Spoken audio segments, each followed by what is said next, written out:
Başımın içində olan səs-küy məni öldürür. Çünki səbəb boyun fəqərəndə olan duzlaşmadır. Əgər fəqərə arasında duzlaşma varsa, sinirlər sıxılır və qan dövranı pozulur.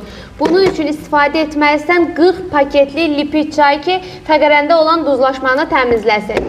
Əgər artıq konkret bir problem var, qulağında səs, yaddaş zəifləyib, yuxu pozulub, boynunu aşağı yuxarı çevirirsən, sağa sola eləyirsən, xırçıltı səsləri gəlirsə, o deməkdir ki, fəqərələrdə artıq qığırdaq toxumaların arasında iltihabı proses yaranıb. Ona görə iltihabı təmizləmək üçün sizə kömək edəcək 100 kapsulluq Cardiceps və qeyd edeyim ki, yeganə antibiotikdir ki, propsuz şəkildə istifadə oluna bilər.